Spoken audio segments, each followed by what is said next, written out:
pada saat sekarang ini masih main bola apa gimana nih Bang Zigo? Main, tapi dengan partai tua. Oh, partai tua. Penyerang. Oh, di penyerang, wah luar biasa. Jadi anggota DPRD provinsi itu bukan sesama temannya menjadi bahan olok-olokan. Iya iyalah, Bang Zigo kan finansialnya cukup. Ini orang tuanya dari dunia politik apa semacam. Tuhan menciptakan Sumatera Barat itu senang tersenyum.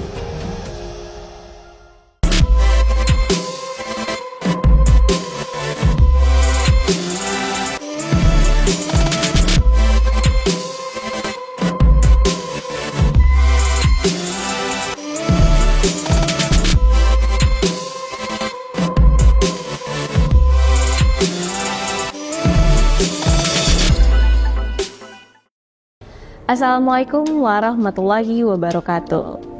Dusun Anak Minang 1 kembali lagi bersama saya Dea Ademauna dalam rubrik Tokoh Minang 1. Sebagai generasi penerus bangsa, kita berhak memilih jalan masa depan kita. Ada yang memilih menjadi pesepak bola, ada yang memilih jadi artis dunia entertain. Namun kali ini ada yang berbeda. Siapakah itu?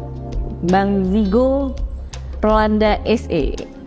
Assalamualaikum warahmatullahi wabarakatuh. Waalaikumsalam warahmatullahi wabarakatuh. Mohon izin sebelumnya ini manggil bapak atau abang? Abang dong. Oh, abang ya, iya. Nah, supaya Dusun Anak Minang 1 lebih kenal siapa sih Zigo Rolanda SE ini, langsung saja kita minta kepada Bang Zigo untuk memperkenalkan diri. Baik, Dusun Anak Minang 1, perkenalkan saya. Nama saya Zigo Rolanda. Pada hari ini saya menjabat sebagai Ketua DPRD Kabupaten Sok Selatan dan juga sebagai Ketua Golkar Kabupaten Sok Selatan.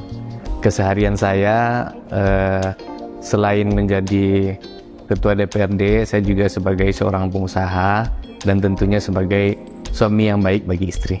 Wah, suami yang baik. Kita udah sama-sama mendengarkan nih Dusun Anak Minang 1. Ternyata Bang Zigo Rolanda ini adalah Ketua DPRD Kabupaten Solok Selatan dan juga Ketua dari Partai Golkar. Tadi saya udah melihat nih Instagram Bang Zigo Rolanda. Ternyata Bang Zigo juga memposting tentang trending topik pada hari ini ya, tentang Putri Aryani. Putri Aryani yang sebagai teenager gimana tuh menurut Bang Zigo? Nah, kita sebagai bangsa Indonesia, anak-anak muda, tentu patut memberikan apresiasi kepada Putri yang mana dengan serba keterbatasan beliau bisa membawa harum nama bangsa Indonesia ini. Tentu bagi kita anak-anak muda ini tidak ada lagi alasan untuk tidak bisa mencapai prestasi seperti apa yang dicapai Putri pada saat hari ini. Dengan serba keterbatasan, ternyata dia bisa mampu mengharumkan nama bangsa. Dan kami juga mengajak kepada anak-anak muda yang lain, terutama saya juga masih muda, usia saya hari ini baru 31 tahun. Dan saya merasa terharu dan bangga sekali.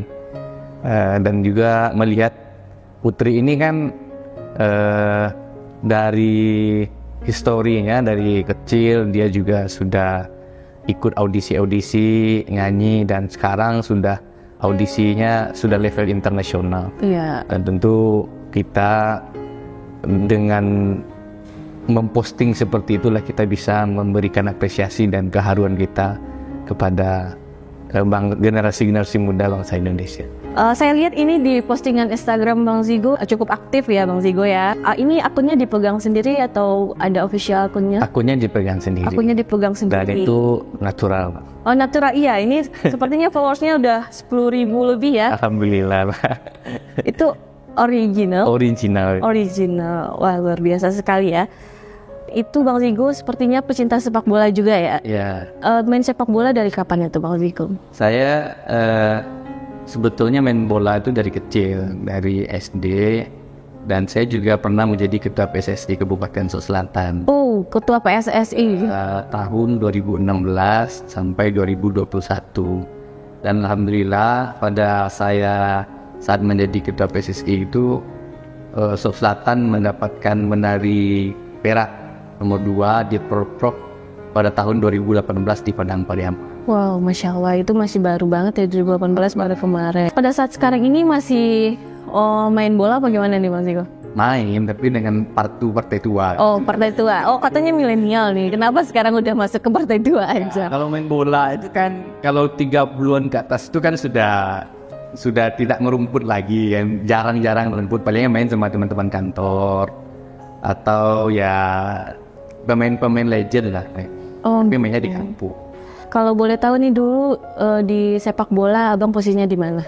Penyerang. Oh, di penyerang. Wah, luar biasa. Cetak gol kan. Dan kalau bicara tentang sepak bola, Bang Zigo ada ini nggak? Ada pemain sepak bola atlet favoritnya nggak? Kalau hari ini ya, semua orang tuh kan pasti mengidolakan Messi. Oh, Messi. Tapi kalau anak saya Mbappe dia idolanya. Oh, Mbappe. Ya. Oh iya, lagi viral juga itu ya di media sosial. Kebetulan kalau foto-foto anak saya kalau di Instagram tuh gitu terus kayaknya. Iya. Estelle Mbappe ya. Ini kan sekarang jadi ketua DPRD nih. Dulu waktu zaman-zaman kuliah itu sempat kepikiran jadi DPRD nggak sih Bang? Anggota DPRD atau ketua DPRD yang sekarang ini? Nah, sebetulnya di awal saya tuh tidak pernah kepikiran untuk terjun ke dunia politik. Dan bahkan sempat tidak tertarik ke dunia politik. Karena saya ini di politik ini kan by nasab, karena dari orang tua saya. Oke. Kebetulan orang tua saya itu juga dari politik. Beliau itu terjun di dunia politik itu pada tahun 98. Beliau menjadi anggota DPRD Kabupaten Solo dari Partai Golkar. Alhamdulillah pada semasa itu beliau menjadi anggota DPRD Solo. Kenapa awalnya saya tidak tertarik? Yang pada awalnya itu saya dekat dengan orang tua saya kemana-mana. Nah, begitu beliau sibuk dengan dunia politik itu kan waktunya jadi terbagi. Iya, yang biasanya fokus concern ngurus perusahaan, hari ini sudah terjun ke dunia politik sehingga berkurang waktu dengan keluarga. Nah, pada suatu saat saya sudah dari anak-anak beranjak remaja dan ke dewasa, saya berceritalah ke orang tua saya dan penlah ke papa saya. Kenapa waktunya jadi banyak berkurang semenjak terjun ke dunia politik ini. Nah, orang tua saya itu kan berasal dari keluarga yang biasa-biasa saja. Dari generasi beliau lah bisa survive, mulai dari ekonomi sampai ke politik. Di suatu saat saya komplain, beliau mengatakan, dia bilang, "Nak, kamu gak perlu alergi terhadap politik, karena di politik inilah yang bisa mengangkat derajat keluarga kita. Di politik inilah papa bisa membantu banyak orang. Kalau dengan uang sendiri itu cuma bisa bantu 1-2 keluarga. Tapi dengan politik ini, dengan kebijakan, kita bisa membantu satu daerah sehingga bisa membuat daerah itu bisa sejahtera." Itu yang bilang. Dari itu saya tertarik. Semenjak hari itu saya tertarik terjun ke dunia politik. Yang mana semasa itu saya baru kuliah tahun 2009 di Universitas Ekonomi Fakultas Ekonomi Manajemen UNAN, dan 2010 saya menjadi pengurus Partai Golkar Provinsi Sumatera Barat. Kebetulan juga orang tua saya kan Ketua Golkar Sulawesi Selatan semasa itu. Oh, padahal Mas. Saya direkomendasikan menjadi pengurus provinsi di Partai Golkar. Nah, pada tahun 2013 itu ada pemecahan dapil, yang mana dulu dapil Solo Selatan itu termasuk pesisir. Nah, 2013 pemilu 2014 itu lahirlah dapil baru, itu dapil Sumbar 7. Dapilnya itu adalah Solo Selatan dan Kota Solo. Nah, kebetulan disitulah saya mendapatkan peluang menjadi caleg semasa itu. Di 2014 itu, yang mana ya semasa itu caleg anak-anak muda ini kan belum terlalu melek. Iya, benar sekali. Oh, berarti di tahun 2014 Bang Zigo sudah menjadi anggota DPRD provinsi. Alhamdulillah di pemilu 2014 itu saya menjadi anggota DPRD provinsi di usia 23 tahun. Di usia 23 tahun. Wah, dan Sanak Minang Satu itu sangat muda sekali ya. Mungkin pada saat sekarang ini umur 23 tahun itu masih pusing sama skripsi ya. Masih pusing sama skripsi apa segala macam. Tapi Bang Zigo luar biasa sekali sudah menjadi anggota DPRD provinsi. Nah, menarik nih Bang Zigo. Kenapa memilih mundur selangkah dari provinsi, sekarang malah menjadi ketua DPRD Kabupaten Solo Selatan? Karena dari provinsi balik lagi ke kampung halaman. Ya, sebetulnya kalau secara tingkatan memang mundur selangkah. Ini ceritanya panjang. Waktu 2014 itu kan saya mencalonkan diri di DPRD provinsi. Alhamdulillah pada 2014 saya terpilih menjadi anggota DPRD termuda se-Indonesia semasa itu. Oh, termuda. 3 tahun, dan juga alhamdulillah saya mendapatkan suara terbanyak dari 65 orang anggota DPRD provinsi semasa itu. Wah, luar biasa. Dan dulu tuh jadi anggota DPRD provinsi itu bukan sesama temannya menjadi bahan olok-olokan. Dibilang waktu itu saya masih menjadi mahasiswa, masih kuliah. Iya, masih kuliah udah menjadi anggota DPRD. Buat teman di kampus, waduh, di Pak Caleg dulu, panggilnya Pak Caleg bukan Pak Dewan kan. Oh iya, Pak Caleg. Caleg dulu. Oh. Nah, turun ke lapangan juga dianggap seperti itu, nih anak kecil, bu, mencur, gitu-gitulah dibilangkan. Nah, akhirnya dibuktikan lah waktu itu di Dapil Sumbar 7 itu Golkar lumayan juga. Teman kompetisi kita itu juga ada mantan ketua DPRD 2 periode, ada ketua DPRD aktif, anggota DPRD 3 periode semasa itu, dan cuma saya yang baru terjun ke dunia politik. Dan alhamdulillah masyarakat Solo Raya memberikan kepercayaan kepada saya. Oh. Nah, kenapa ceritanya turun ke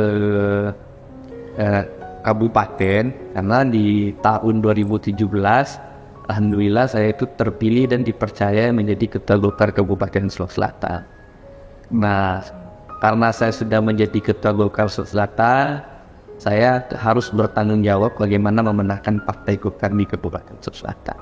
Kalau saya ego terhadap diri saya, pasti saya memikirkan pribadi saya saja, Pak. Pikirkan partai ini menang atau tidak.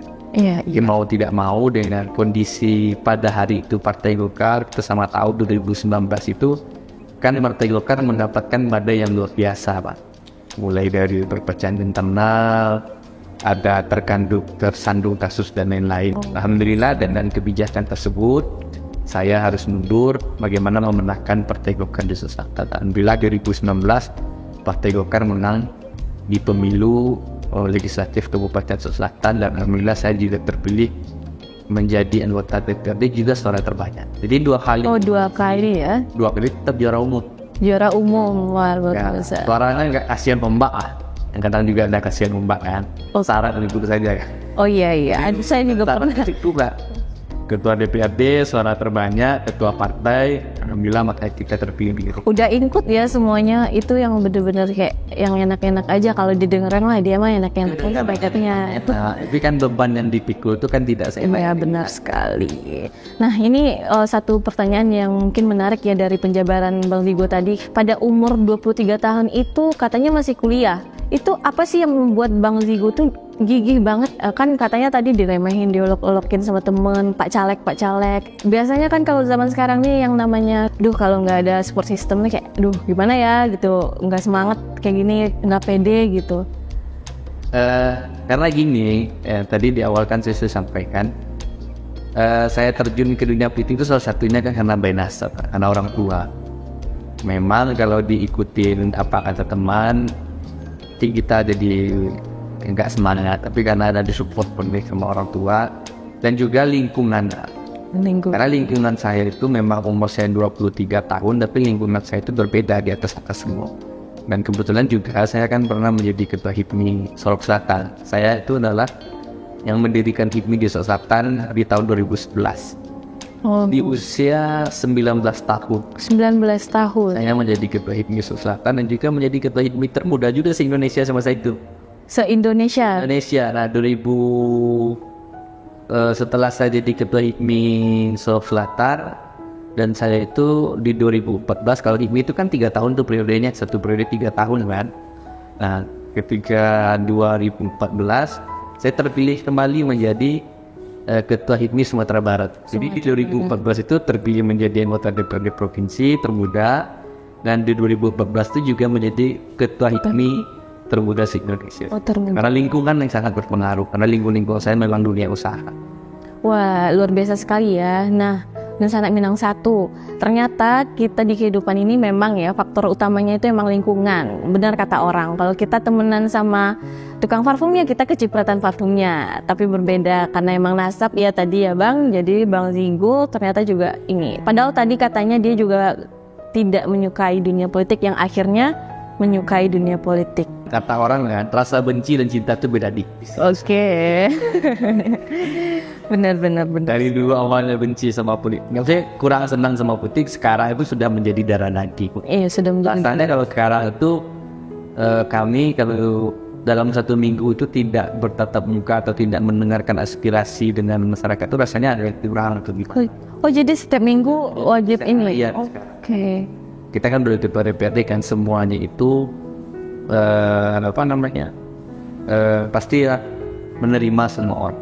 Oke. Nah, bicara tadi tentang milenial nih di usia muda ya, sukses di usia muda. Bagaimana sih agar seorang generasi muda seperti Bang Zigo nih melihat anak muda berpolitik? Sebetulnya gimana ya, pada hari ini anak muda itu harus terjun ke dunia politik. Karena yang perlu kita ketahui bersama bahwa negara kita dan republik kita ini kan akan mendapatkan bonus demografi 2045 itu masa keemasan Indonesia. Iya. Nah, bonus demografi tersebut harus kita manfaatkan dengan baik. Kan generasi ini banyak yang berusia produktif dibandingkan tidak berusia. Iya, non produktif.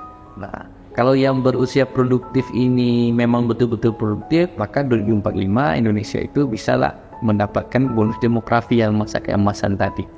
Tapi kalau yang produktif ini tidak bekerja, malas-malasan, jangan kita ngomong masa keemasan, malahan itu masa kehancuran Republik Indonesia. Maka pada hari ini semua pemerintah, mulai dari pemerintah pusat, pemerintah provinsi, dan pemerintah daerah, bagaimana mengajak anak-anak muda ini kegiatan komunitas, tidak hanya politik saja, tapi melakukan hal-hal yang positif dan ikut berpartisipasi terhadap pembangunan bangsa. Pembangunan bangsa ini, mengabdi terhadap bangsa ini tidak hanya di politik saja. Iya benar. Mungkin seperti dia bisa membangun bangsa melalui olahraga, sepak bola, dan lain. Mungkin ada lagi seperti tempat kita ini anak muda yang ternyata ini kan juga anak muda kok depan. Iya benar sekali. UMKM juga seperti banyak ya jalannya. banyak jalan yang terpenting itu kita jangan nyampah. Iya, jangan nyampah ya. Jangan ya, itu jangan bikin orang susah gitu. Bicara tentang kesuksesan nih, mungkin beberapa dari anak muda sekarang ini agak ada ngestak gitu. Gimana sih? Ya mungkin kalau kasarnya kita bicara, iyalah, Bang Zigo kan finansialnya cukup. Ini orang tuanya dari dunia politik apa semacam. Ya kita yang bahasanya kayak gini Bang Zigo. Kita kan bukan pewaris, tapi kita perintis. Ya nggak bisa lah kita sama gitu. Gimana tuh menurut Bang Zigo? Ya sebetulnya bahasa bahwa kita ini bukan pewaris, kita ini perintis itu adalah candu bagi kita. Kalau seperti kami, saya kan tidak mungkin Mbak menyalahkan takdir. Iya benar sekali. Kami kan ditakdirkan, dilahirkan kan tidak mungkin menyalahkan takdir. Tapi yang sebelumnya orang tua saya kan juga merintis juga ya sebenarnya. Kalau ada kawan-kawan yang masih merintis, ayo kita sama-sama berkolaborasi, tetap semangat. Yang penting itu berjuang. Masalah hasil itu kita serahkan kepada dia. Menurut Bang Zigo, Sumbar itu di mata Bang Zigo gimana? Sumatera Barat. Sumatera Barat itu kata orang Tuhan menciptakan Sumatera Barat itu senang tersenyum, indah, dan semuanya ada di Sumatera Barat. Dan Sumatera Barat itu kan melahirkan tokoh-tokoh yang mendirikan republik ini. Jadi kita sebagai orang Sumatera Barat harus bangga dengan Sumatera Barat, dengan Minangkabau. Tentu kita harus jaga nama baik Sumatera Barat. Dan Sumatera Barat hari ini berbagai pariwisata yang bagus, dan juga di Suraksata. Karena di Suraksata itu kan wisata kami 1000 rumah gadang. Dan kami juga ada geopark, itu gua batu kapal, yang mana gua batu kapal tersebut di tengah hutan, di atas bukit ada gua bebatuan, yang mana bebatuan tersebut berasal dari bebatuan pantai. Bebatuan pantai. Jadi coba bayangkan di Suraksata, iya, notabene-nya di bawah kaki Gunung Kerinci, tetapi ada batu pantai yang berbentuk seperti goa di Sulawesi. Itu akses jalan menuju ke sana ada? Ada. Di mana? Ada bandus jalan ke sana. Itu sudah menjadi pariwisata juga, Bang? Sudah menjadi pariwisata. Kami juga ada kebun teh, yang mana kebun teh di Sulawesi Selatan itu salah satu kebun teh terbaik di Asia. Oh, terbaik di Asia. Itu UMK. Wow. Di Rumah Gadang itu kan kami punya Menara Songket. Menara Songket itu kami lebih tinggi Menara Songket itu dibandingkan Jauh NHLTV. Wow. Kurang 32 meter.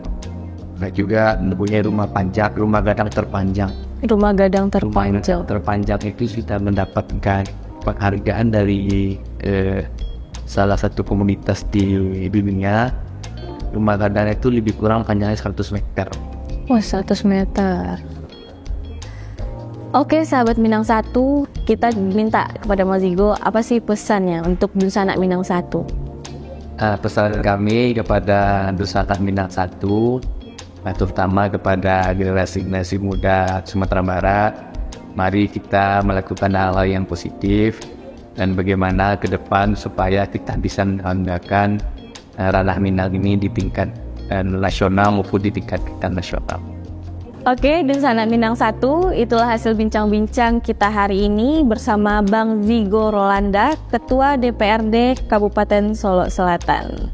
Saya Dea Ade Mauna, pamit undur diri. Assalamualaikum warahmatullahi wabarakatuh. Minang Satu, Minangkabau Sabananya.